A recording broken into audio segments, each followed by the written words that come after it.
Hello and welcome back to Money School. I'm Mike Frost here at Mach 1, and Money School is things you've always wanted to know about money, just didn't know who or where to ask, and so you've tuned in here and we're glad you're here. Well, Money School is an 11-week program and we're on week 7. If you haven't seen the other 6 videos, highly recommend you go back and watch them in order. Number 1 being the budget. And you'll find out if you don't do a budget, none of the rest we talk about matters. You've got to do a budget, period. If you want a good financial future, budgeting is the number 1 key. It's the foundation. You need to do that. Our second video is about debt. How to get out of debt and stay out of debt, and how to hate debt. There's no such thing as good debt. Then developing an emergency fund, a savings account. Why do you need that? And then, hey, how about opening a bank account? How do I go about doing that, Mike? Well, we discuss all that. And then one we're really known for is investing for retirement. That's what we do here at Mach 1. And that one you really want to watch. It gives you lots of fantastic information, but also tells you when you should be investing and how to do that, and approximately how much you should invest for a good retirement. Watch that one for that information. And then last week, we talked about everything insurance, health insurance, car insurance, homeowners insurance. What types to have, what to look for, so on and so forth. So watch that one. And today, we're talking about mortgages. Mortgages, how long a mortgage should you get? What's a reverse mortgage? What's a HELOC? We're going to dive into all of those. I'll start off with a definition for mortgages. It's a legal agreement by which a bank or credit lends money at an interest rate in exchange for taking the title of the debtor's property, with the condition that the conveyance of the title becomes void upon the payment of debt. What does that mean? That means you go to a credit union, a mortgage company, and you say, look, I want to buy this house. I don't have the cash to pay for it. I want you to loan me the money to buy the house, therefore a mortgage. And they said, okay. So they give you the money, you purchase the house, they hold the title to it until you pay it off, in hopefully 15 or less years, okay? Private mortgage insurance, PMI. What is it? Well, it's insurance that covers the mortgage company in case you go bankrupt. How does it work? If you put less than 20% down payment, 20%, for a $100,000 house, that would be $20,000. So if you put down less than $20,000, you have to pay PMI. You're purchasing insurance that covers the mortgage company. Doesn't cover you, covers the mortgage company. And it's expensive, as you can see here. $200,000 loan costs you about $166 a month.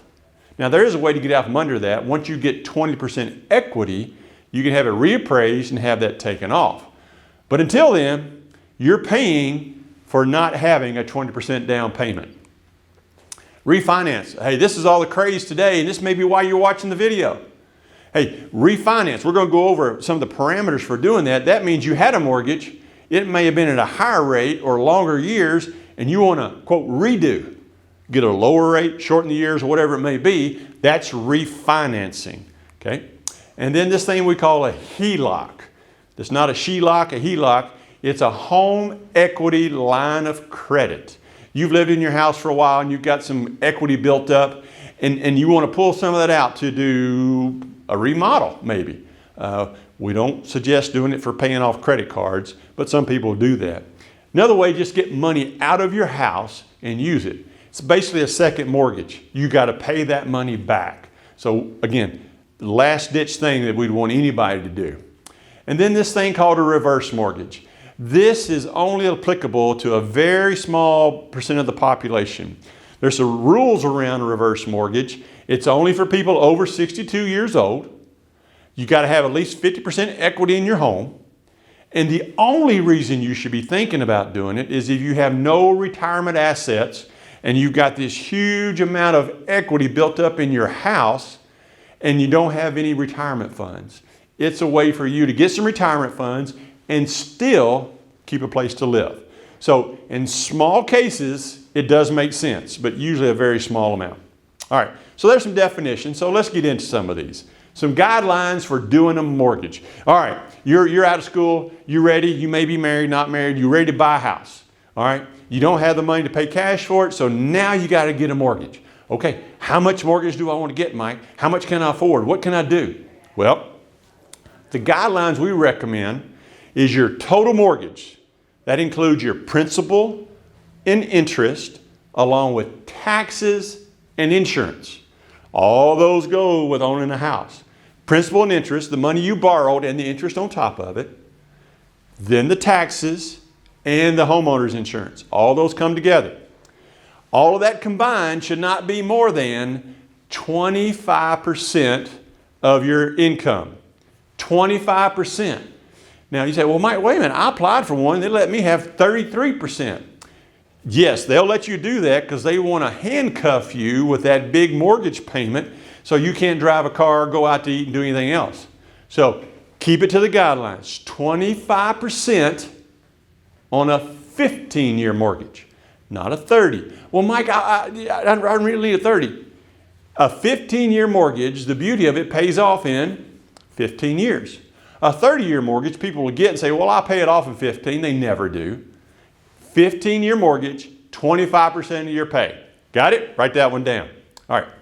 Have at least 10% down payment. At least. We want 20%, so we stay away from PMI, right? But if you don't have at least 10% down, then you're asking for trouble. You're buying too much house, you don't have enough savings, and something's going to happen when you buy that house. Air conditioner's going to break, roof's going to leak, hot water heater's going to go out, and now you don't have any cash. So make sure you have at least 10% down, prefer 20. And just like I said, you need to have that fully funded emergency fund. So 6 months of expenses, not income, have that sitting on the side in a savings account, and then still have your 10% down payment. That's a chunk of change. So you got to plan for this. You just can't willy-nilly go out and buy a house and be in good financial shape. All right. So that's mortgages. 25% of your pay, 15-year mortgage, 10% down with a 3 to 6 months emergency fund sitting in a savings account, and you forget it. All right. All right, you've had your mortgage a while. And now you see the interest rates have come down. They're at historical lows as we film this. So what if you have a 4, 5, 6, 7% interest rate and you want to get some of these lower rates? Here's a side note. My first house, 1983, 14% interest, and thought we were getting a bargain. So that kind of gives you a perspective of how things have changed. All right. So if you want to refinance your house, you should have at least a minimum of 20% equity in it, all right? So you paid off at least 20% of it. You had your mortgage for at least a year. If you've only had it a short period of time, you probably have a good rate anyway. Your credit score should be at least 680 or above. If not, you're probably not going to get a good rate, okay? So you got some equity, you've had it for a period of time, you got a good credit score, and now the new interest rate you're going to get is at least 1 percentage point lower than what you currently have. If you've got 4.5 interest rate and you can get a 3, that's 1.5 percentage points, you should go for it. But then the last one's probably the most important is you plan to be in that house for at least 5 more years. Well, why is that? Well, when you do a refinance, there's more fees that come along. You have filing fee, you got all these other fees. And it's going to take at least 3 or 4, maybe even 5 years to break even on the money you're going to save on the lower interest rate. So if you think you're going to move in the next year or two, don't even worry about refinancing.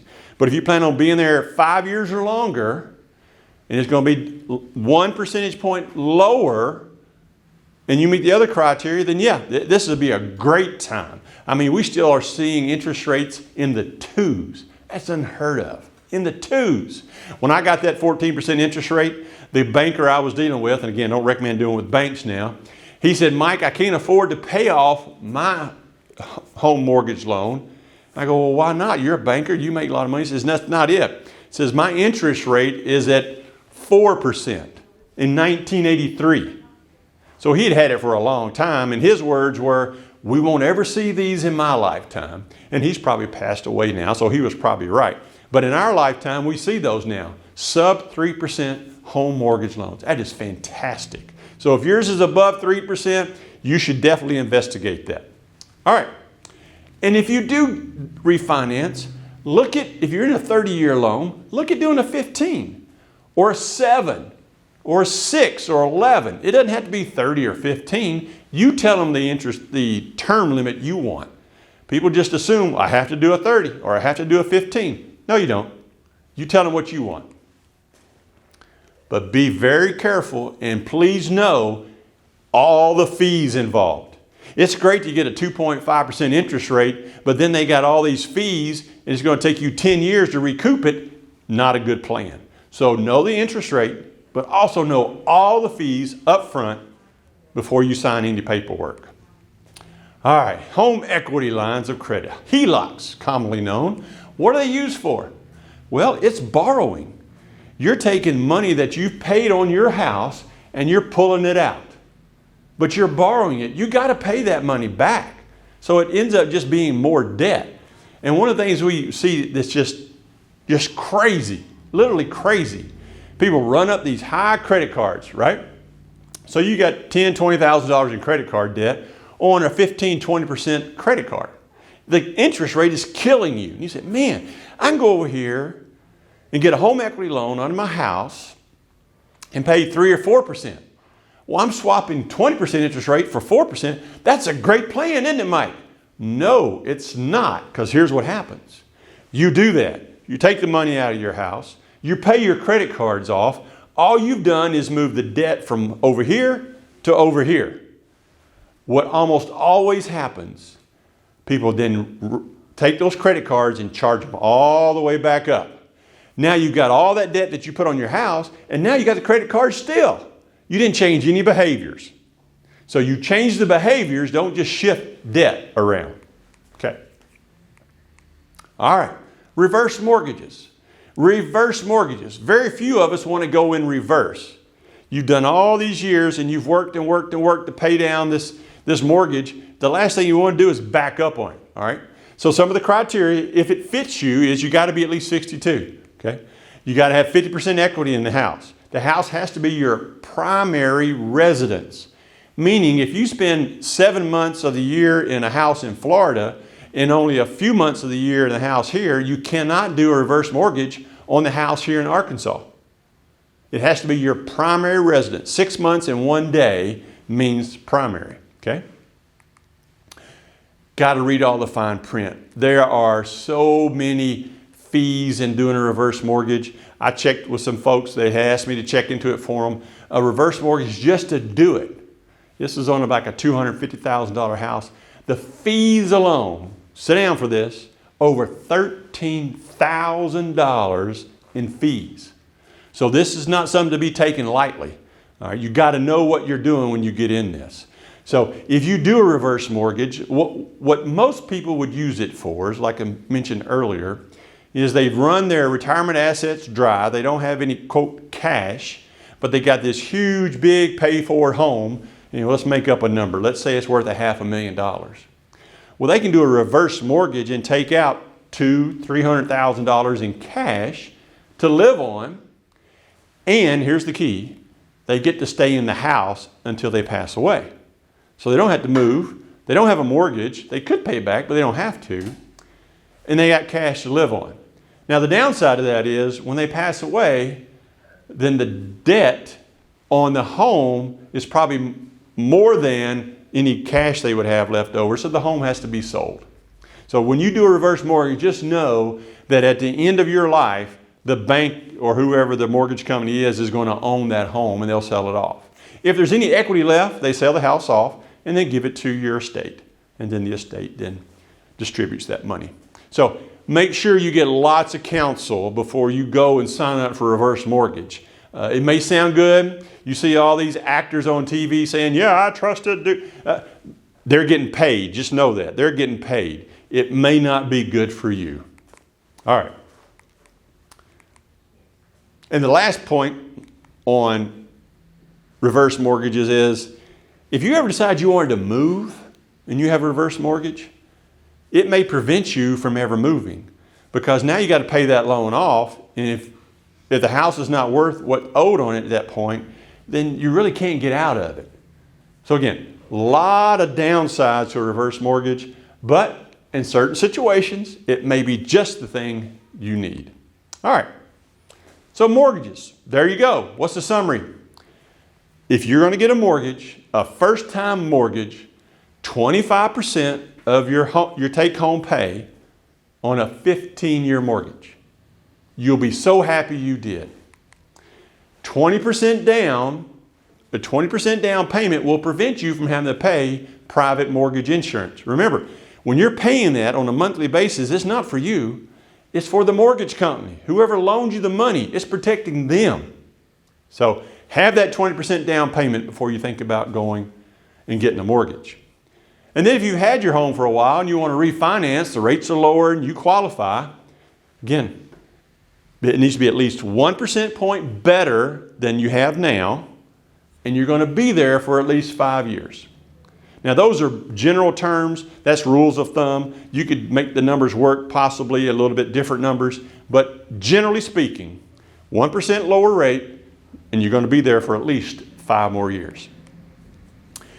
Then if you've got a bunch of equity in your house and you want to do a kitchen remodel or something, and you really don't want to go pay a loan at the bank, a home equity line of credit may be a choice, may not be.